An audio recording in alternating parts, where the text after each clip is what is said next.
being in the form of God, thought it not robbery to be equal with God, but made himself of no reputation, and took upon him the form of a servant, and was made in the likeness of men. And being found in fashion as a man, he humbled himself, and became obedient unto death, even the death of the cross. Wherefore, God also has highly exalted him, and given him a name which is above every name, that at the name of Jesus every knee should bow, of things in heaven, and things in earth, and things under the earth, and that every tongue should confess that Jesus Christ is Lord, to the glory of God the Father. May God bless the reading of His Word. And I would also like to share with you the title of his sermon today is, it's not there. If God exists, He must be. I don't like to mention the word, but it's not there. Good. Okay. If God exists, He must be. So I'll call on. It's a question. Okay, so I will let Pastor Kyle explain later on.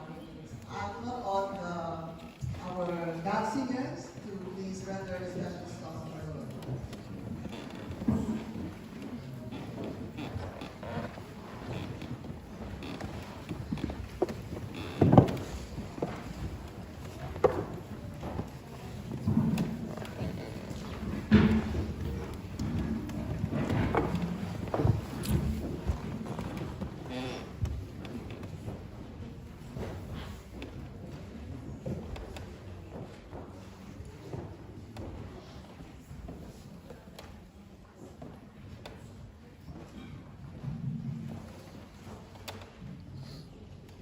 Sabbath, church. We're going to sing, it's actually a song in the hymn number 551, Jesus, Savior, Pilot Me. So please, you can follow the lyrics, and we will sing in a language we hope you will all be able to understand.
hear me? Yes. Oh, it's very loud.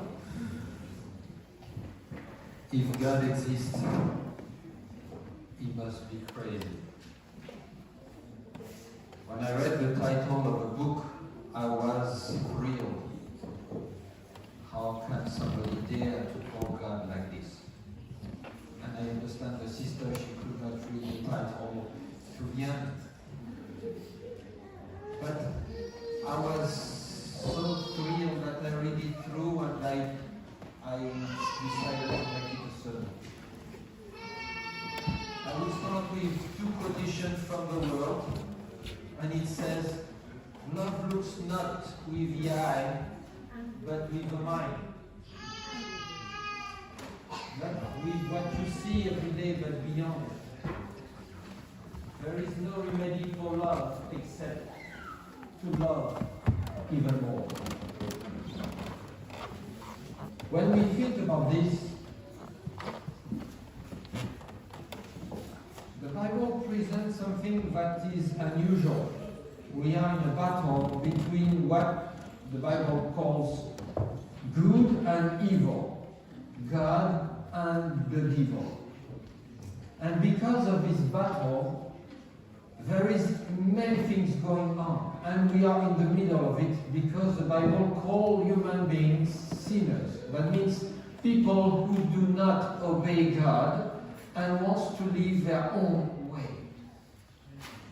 And as we struggle with this, somebody or a skeptic can ask the question, if it's so true, why would God choose to lose His time with our so small planet Earth, which is so full of sin and sinful people, when He has a so big universe without sin problem? If we are so problematic, why He just leave us on the side? Or simply destroy us and finish it with it? And in order to understand that, the Bible presents us a lot of stories that we have learned by heart for some of us. But even then, when we read the story from the world perspective, sometimes the stories does not make sense. And permit me today to explain these stories to you in a way that you do not expect. You may not be, or let's say, you may not like the way I introduce things, but bear with me until the end. What kind of God could be so much interested in us like that?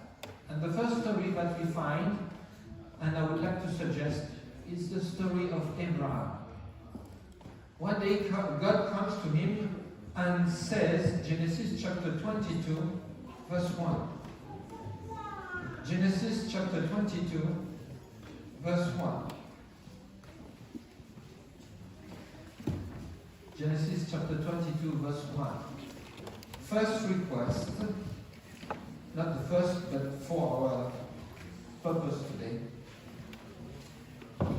I read from the New King James Version.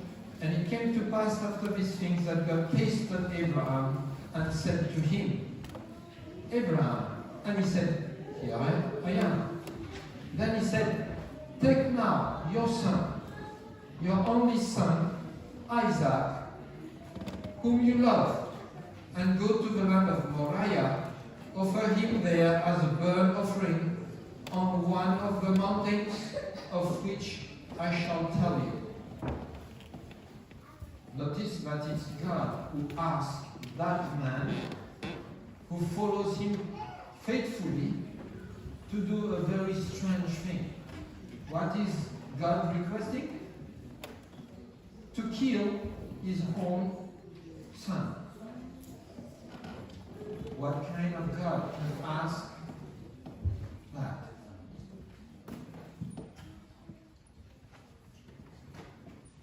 And Abraham, strangely, decided to follow God.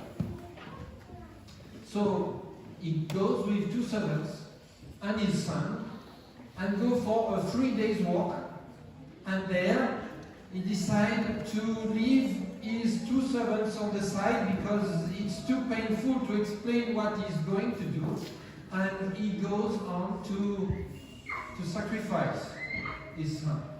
On the way, the son noticed something, because a sacrifice cannot be done without a sacrifice. He has a wood, he has a fire, he has a knife, but he does not have a sacrifice. And the poor man has to find an answer for his son. And the answer is very simple. God will provide. On the top of the hill, the man makes the altar, put the wood on top, everything is ready, but now he has to tell his son why they are there. And he tells him, you are the sacrifice. I wonder what the son thought, because if I was in his place, I would have run away. I would not have wanted to die that day. Why do I have to follow the God of my father who tell him such strange thing to do? But strangely again, the son decides to obey his father the way the father obeys God. He lies down on the altar, and then the blow is about to come, and verse 12 it says, an angel came and said to Abraham, do not lay your hand on the lad and do anything to him, for now I know that you fear God, since you have not withheld your son, your only son, from me. Well, why did he ask in the start? If after that he decided to not kill the son that he asked to kill? Maybe there is something behind. We read a few verses after. Verse 13, then Abraham lifted his eyes and looked, and there, behind him, was the ram, caught in a thicket with his horns. So Abraham went, took the ram, offered it up for a burnt offering instead of his son. First he asked to kill the son. Second, he says, you have to do a 3 days walk. And then when he arrives there, he has the pain to explain to the son, I am about to kill you. But when he's about to kill him, God says, no need. I understood that you are faithful, don't do it anymore. What kind of God can do that? Why did he not trust Abraham from the start? Another story. In the book of Ezekiel, one of the prophets, we find one of the strangest stories in the Bible. Ezekiel has 3 kinds of experience that I have found quite strange, but let's read together. The first story is found in Ezekiel chapter 3. Chapter 3, verse 1 to 3.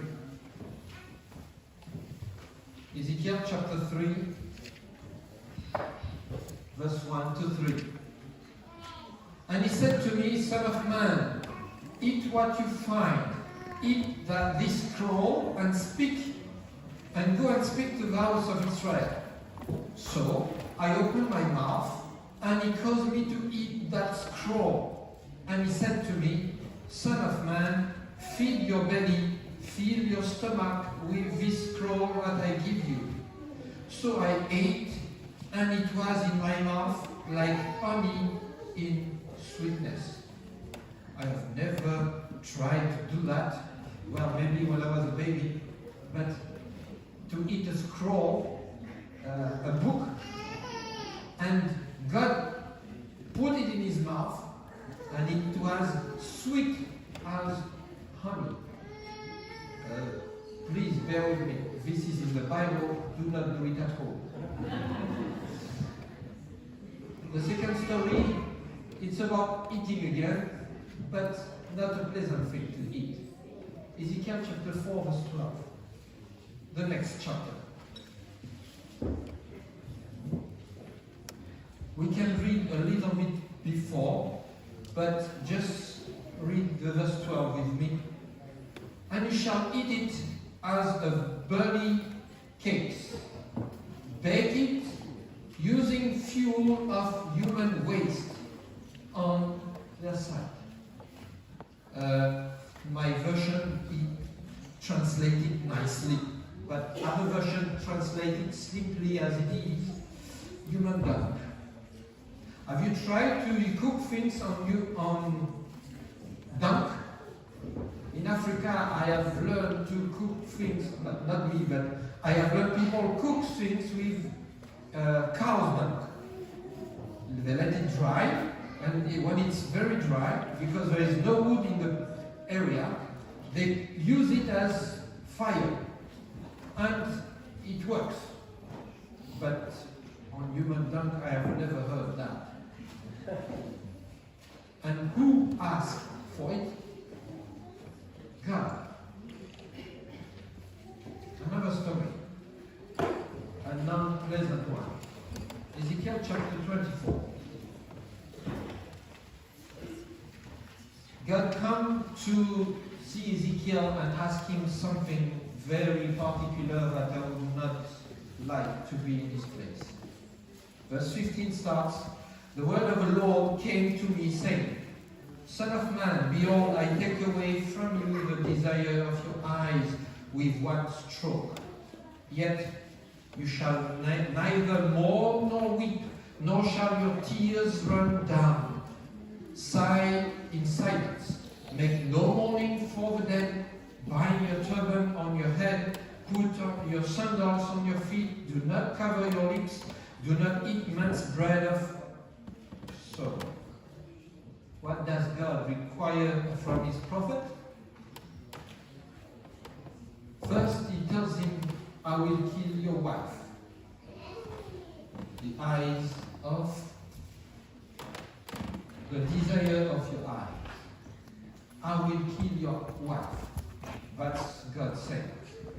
But he requires the prophet to not weep from his wife. He does not have to mourn the death of his wife. If to eat a cake cooked on top of human dung may be unpleasant, this one may be long-term unpleasant. Difficult to bear, difficult to realize. You have known that lady for quite a number of years and God tells you it's over. And you have no choice on that. It's God who requires that. Another story. Another story. And what does the prophet do when God tells him that? It's even more strange. So I spoke to the people in the morning and at evening when my wife died. The next morning I did as I was commanded. I don't know how the prophet bear that pain. He didn't took a special cloth. He went what he was usually doing every day. He obeyed God. What kind of God can ask this kind of thing? If he's really God, why does he have to put man into such kind of suffering? Another story in Job chapter 1. Job chapter 1. It will not be on the screen, so bear with me. Job chapter 1. Verse 6 and on. Job chapter 1, verse 6 and on. Now there was a day when the sons of God came to present themselves before the Lord, and the Satan, the one who opposed, also came among them. And the Lord said to Satan, from where do you come from? And so Satan answered the Lord and said, from going to and fro on the earth, and from working back and forth on it. Then the Lord said to Satan, "Have you considered my servant Job? That there is none like him on the earth, and a blameless and upright man, one who fears God and shuns evil." So Satan answered the Lord and said, "Do Job fear God for nothing? Have you not made a hedge around him, around his household, and around all that he has on every side? You have blessed the work of his hands, and his possession has increased in the land. But now, stretch out your hand and touch all that he has, and he will surely curse you to your face." And the Lord said to Satan, "Behold, all that he has is in your power. Only do not lay a hand on his person." And so Satan went out of the presence of the Lord. If you read the rest of the verses, you see what will happen to Job. He will lose all his properties, all his cattle, all his sons, and he remains with what? His wife and himself. In the story, we do not find God coming to Job and saying, "Am I authorized to touch your life like this?" Listen, I have a question to ask you. Satan came to me and he believes that you will not trust me anymore. I would like to do an experiment on you. Am I authorized? Job doesn't know what's going on. But God gives authorization to Satan to touch the lives of Job. What kind of God is that? Let's go to the New Testament. Oh, sorry. My bad. Hosea. We have another experience there in the Old Testament. One of the prophets was asked by God to do something. Hosea chapter 1 and verse 2. One of the small prophets, Hosea chapter 1 verse 2. When the Lord began to speak by Hosea, the prophet, the Lord said to Hosea, "Go, take yourself a wife of harlotry and children of harlotry, for the land has committed great harlotry by departing from the Lord. According to the law of Moses that God himself gave to Moses, a priest or prophet should not be married to a wife that have known a man before.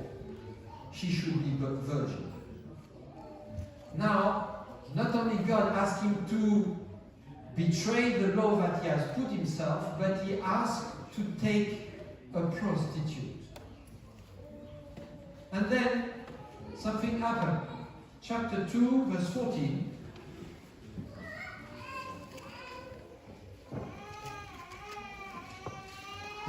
We learn the story that the wife being married, God gave him some children, 3 children actually, and because maybe the life that she had was not pleasant, we don't know the reason. The lady decided to leave the house. And what does she do? She leaves the house and go back what she has known before, which means to go to prostitution again. And God comes back to the prophet and asks him this, verse 14. Chapter 2, verse 14. "Therefore, behold, I will allure her, will bring her into the wilderness, and speak to comfort her." God tells him to go back, find his wife again, and bring her home. And if he has to pay something, he has to pay. chapter 3, Hosea executes himself. And verse 1 it says, "Go again, love a woman who is loved by a lover and is committing adultery, just like the love of the Lord for the children of Israel, and who look to our gods, and love the risen cake of the pagans. So I bought her for myself for 15 shekels of silver and 1.5 omer of barley." Hosea again goes, bring the wife home, pays for a wage, and bring her home. When the people of Israel look at him, look at his experience, and look at his message, chapter 9, verse 7 says, something is wrong with this prophet. Not only he doesn't know God's law, he goes against it, but he does not behave properly. In the end of verse 7 it says, the prophet is a fool, the spiritual man is insane, because of the greatness of your iniquity and great enmity. You see, sometimes God asks his prophet to do something very strange, to the point that natural, normal human being would say, something is wrong. What kind of God can require his prophet to do that? Another story. Let's go to the New Testament. In the book of Mark, chapter 12.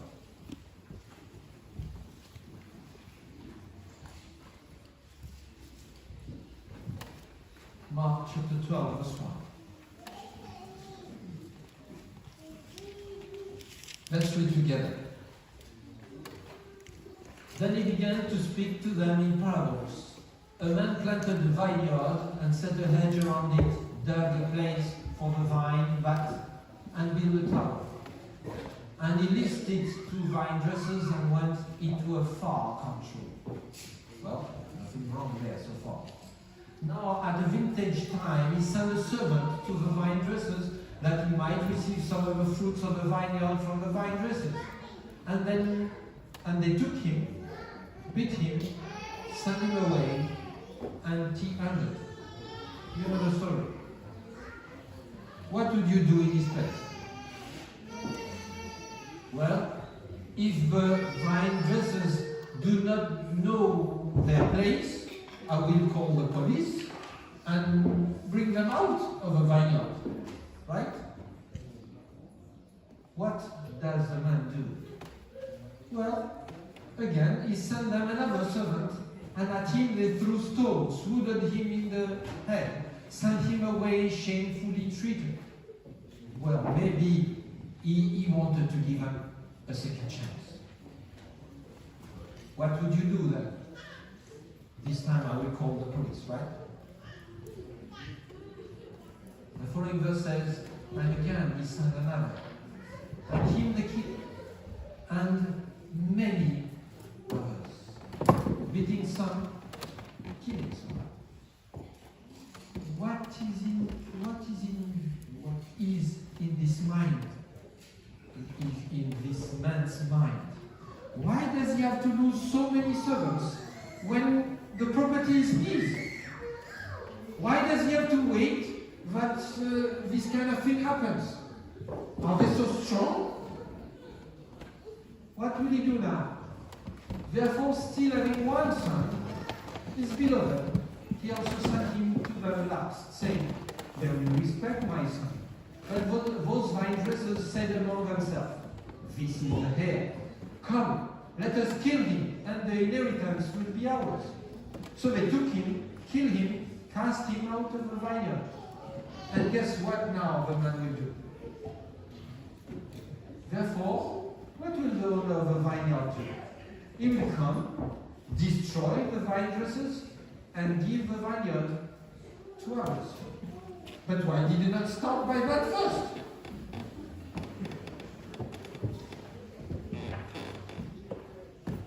Sometimes, when we read the Bible with the eye eye of somebody who is not from our congregation, we may understand why they don't believe in God the same way we do.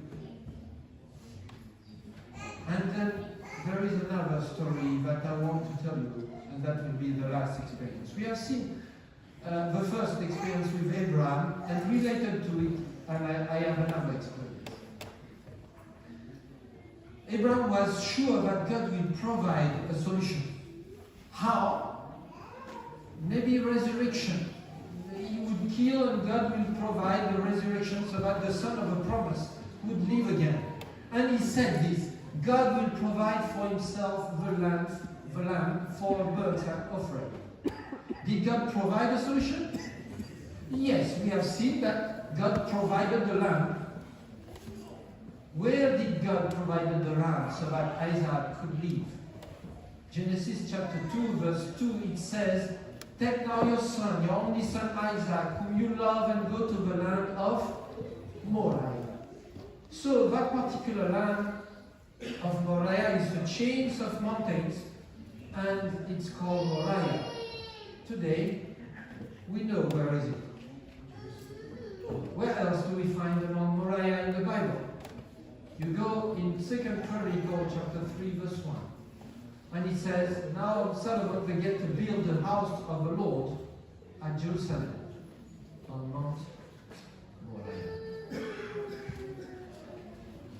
The chains of mountain where Jerusalem is Moriah. Where did Jesus die? He died on Mount Moriah. But they have a problem here, because for Abraham, God provided a lamb for sacrifice. But when Jesus came, if he is the Son of God, why did God not provide a lamb to replace the sacrifice of Jesus? Why for Abraham he did what was needed, but for his own son, he let his son die and did not provide a lamb to replace him.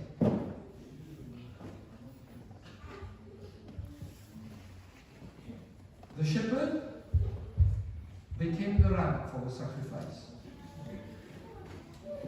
And sometimes, yes, I wonder what kind of God works that way. And reading through it, I sometimes wonder if he's not really crazy. Why? Another author thinks like me. Why would God do such a foolish thing?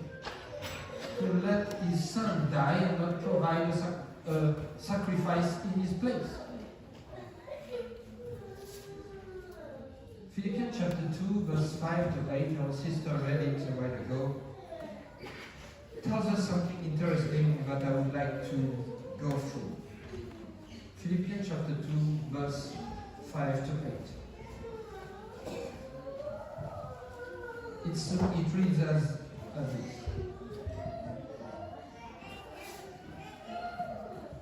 "Let this mind be in you, which was also in Christ Jesus, who being in the form of God did not consider it robbery to be equal with God, but made himself of no reputation, taking the form of a bond servant or a slave, coming in the likeness of man.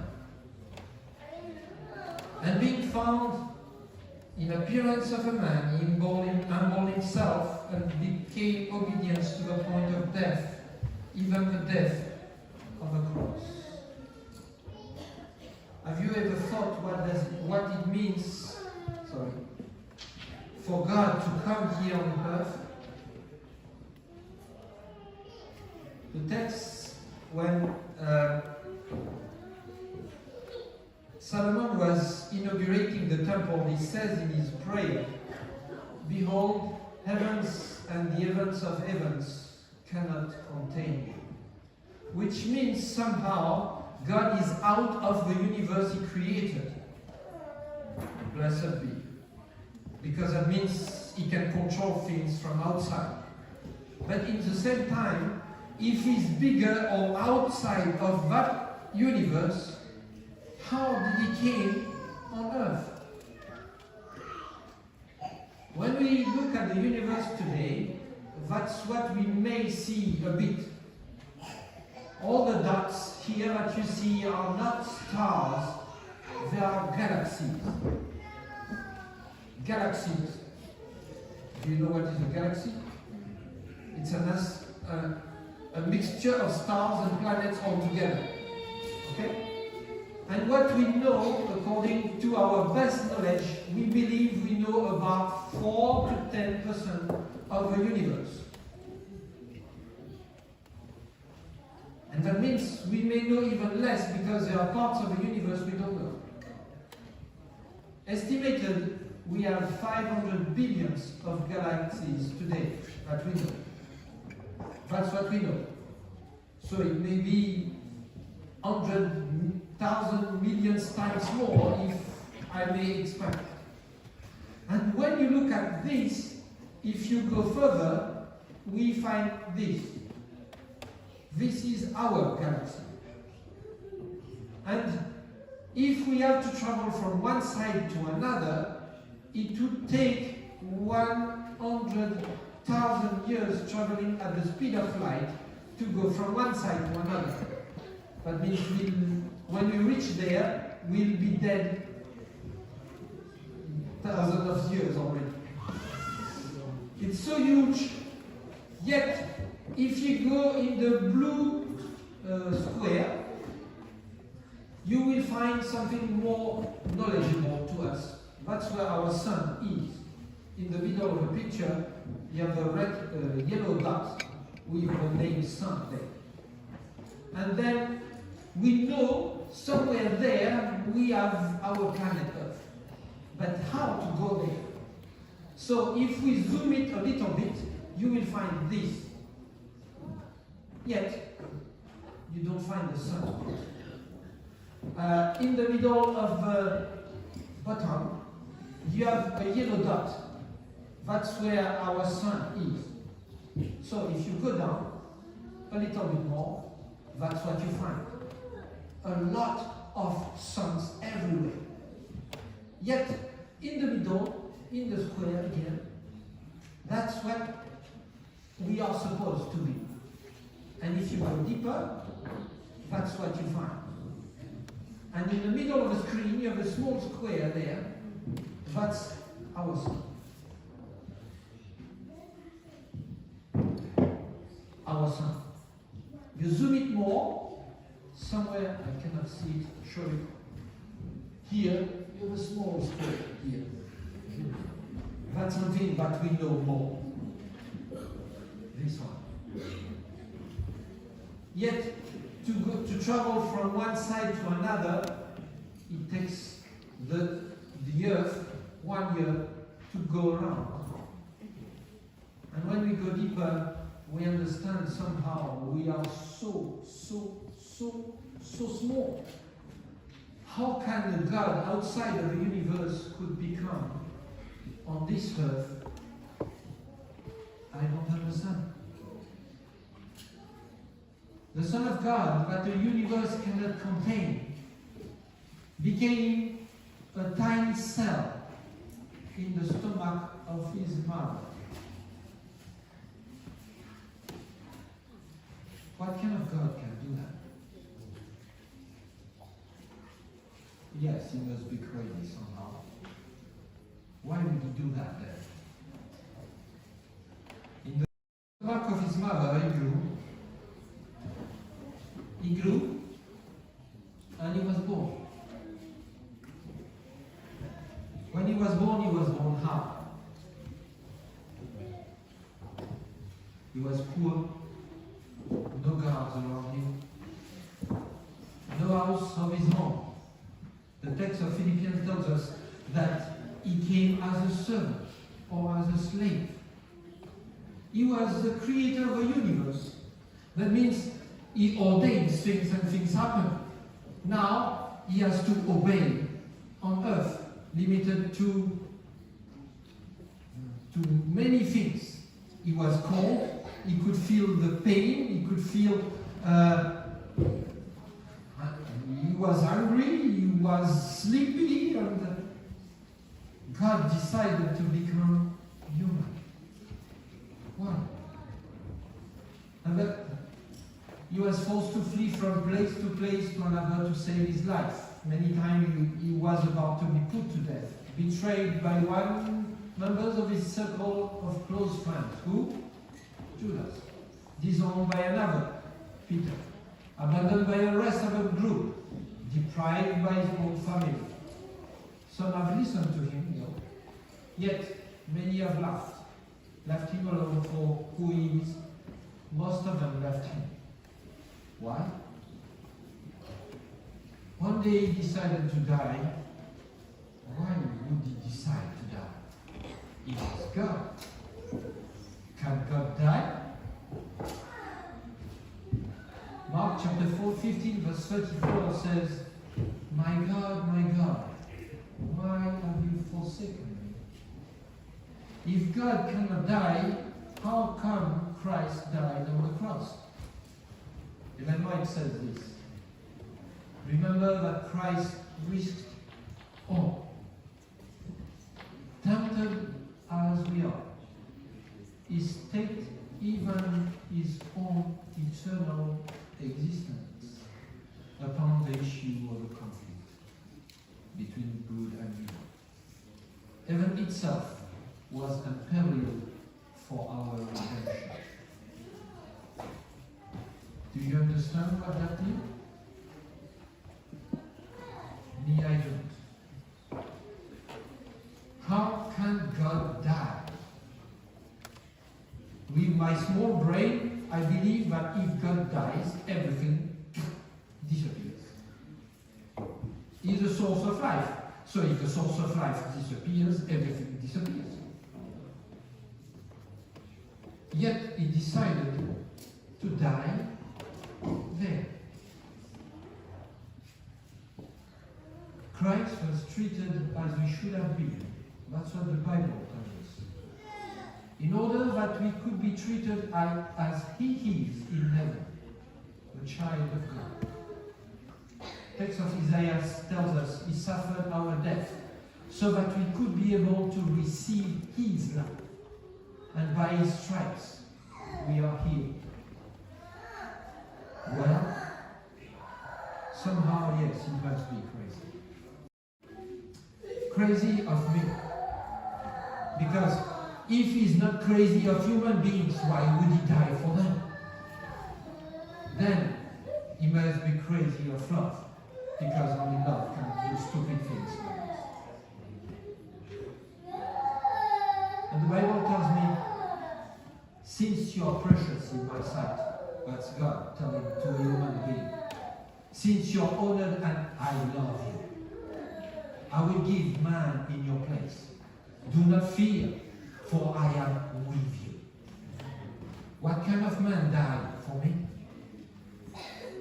God himself, taking human forms.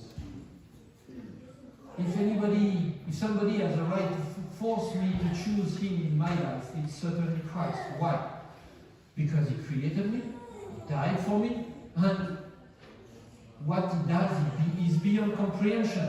He says, since I'm your Savior, since I'm your Creator, I give you choice. Come on, God. Why would you do that? Because I love you. And I will not force you to do anything that you don't want. And that's what love is for me. So, we understand why the world do not understand our God. We preach Christ crucified. To some a stumbling block, to others foolishness. But to those who are called, Christ, the power of God and the wisdom of God. And because of the foolishness of God is wiser than man, and the weakness of God is stronger than man. Isaiah says also another thing, for my thoughts are not your thoughts, nor are your ways my ways. For as the heavens are higher than the earth, so are my ways higher than your ways, and my thoughts than your thoughts. So let's ponder a little bit more on what God means by giving us to choose. I have no pleasure in the death of the wicked, but that the wicked turn from his ways and live. Why would God do that? He asked me the question, why would you die? I want to give you life. Why would you choose death? Let me die for you so that you can live. And then, 2 Peter says, I'm patient toward you, not wishing for any to perish, but to all to come to me, to repent, so that I can provide them life. The presence of God can be summarized in another way. You see, we are specialized today to transplant a heart when the heart is broken. You have a problem with your heart if you have a donor which may correspond a bit to you with your type. They can put a heart in your body and you work again. God is more crazy about that. He wants to replace your brain but still keep you as you are. How can you do that? If you remove my brain, how can I still be who am I? He's a creator. He proclaims himself to be the one who created me and said, I can replace every small stuff in there so that you can still be yourself. But I still want you to let me do it bit by bit. Your choice.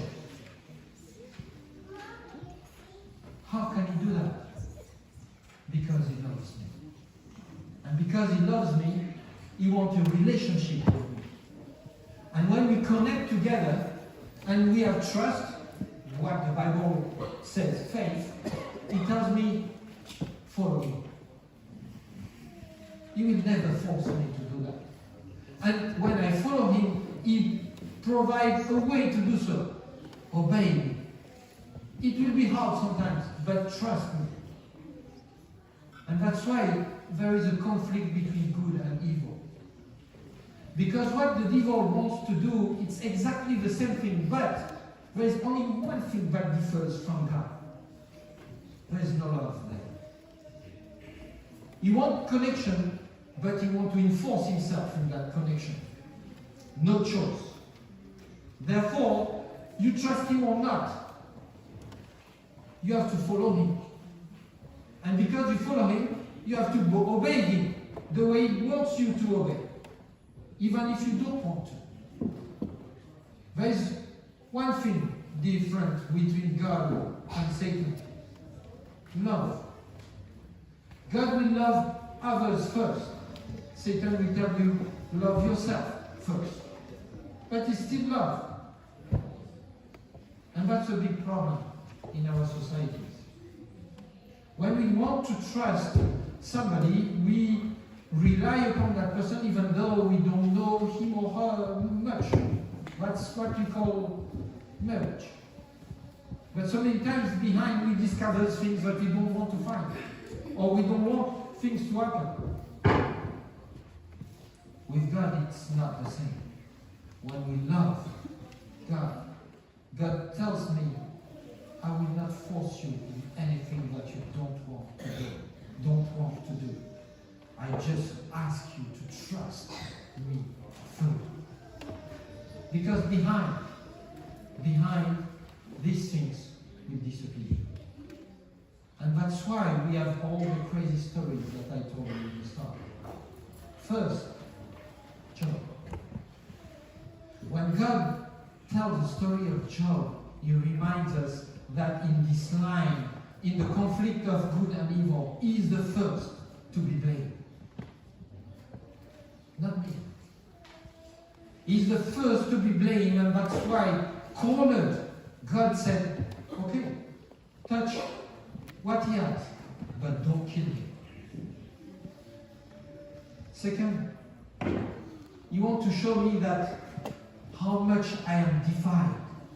God sees me as a good cake, but somehow I'm still so bad, like a human dog. I'm a prostitute. He wants to redeem me, pay the price, but somehow I'm so dirty. Leave that world when I decide to not follow him.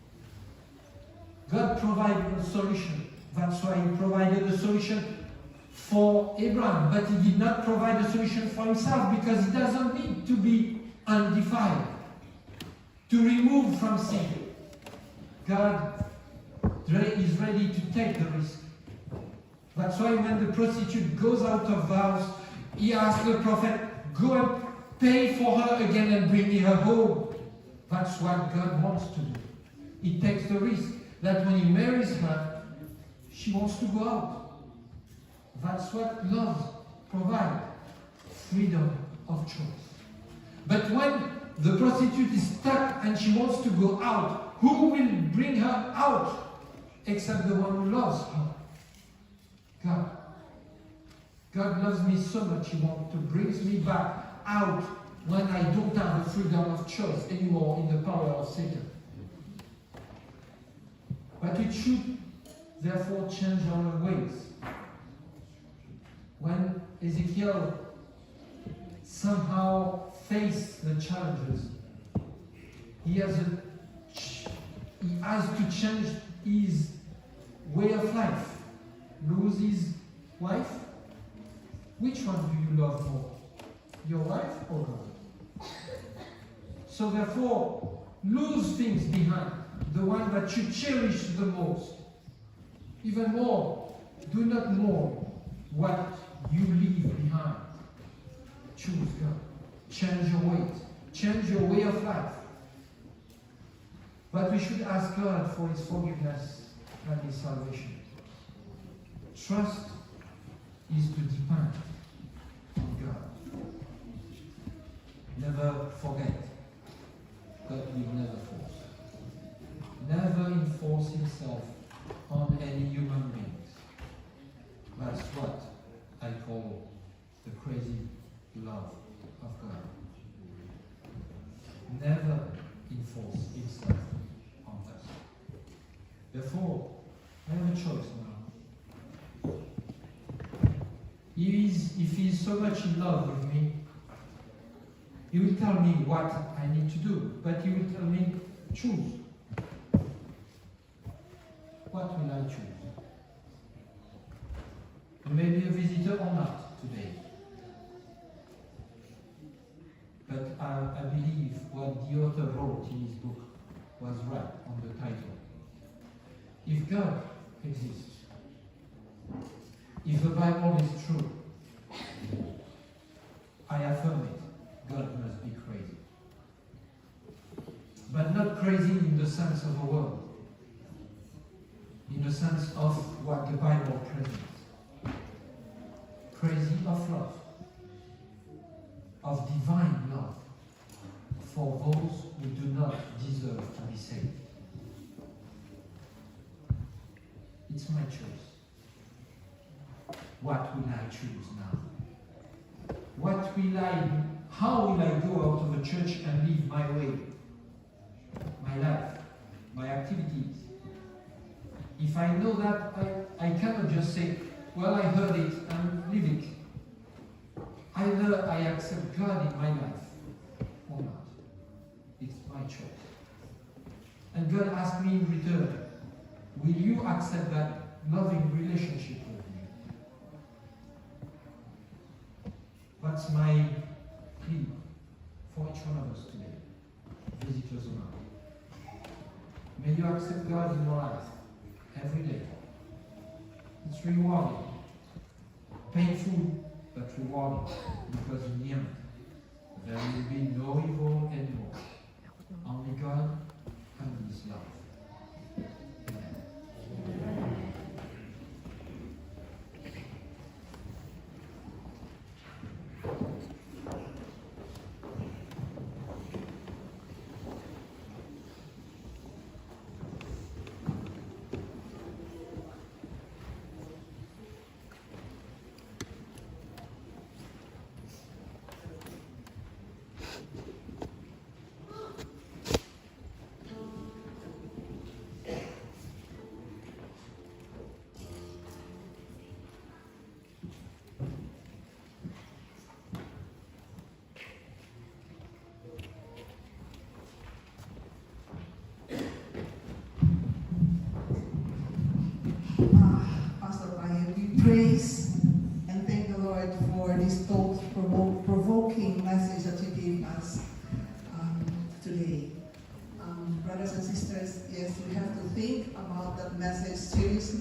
be able to fathom the width and the length and the depth or height of the fervent love of God for us.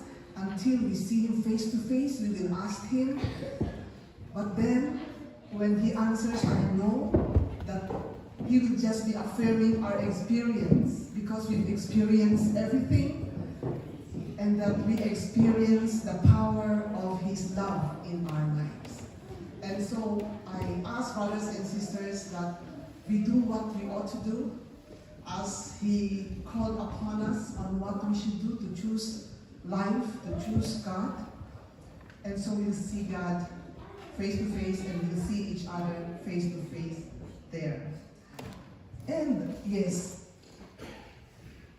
He loves us, no? And we love Him, not because we just love Him, but we love Him because He first loved us.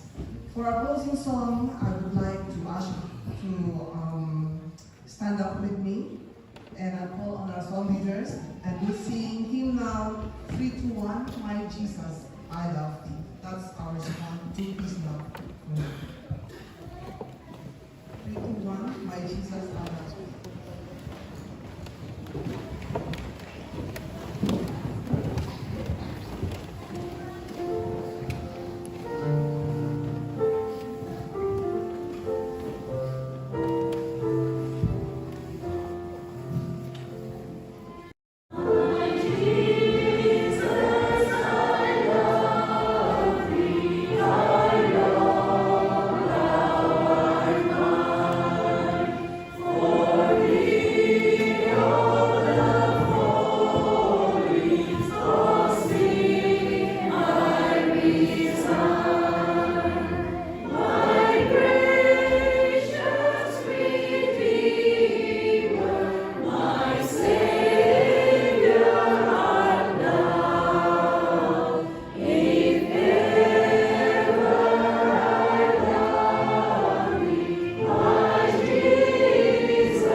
Shall we pray?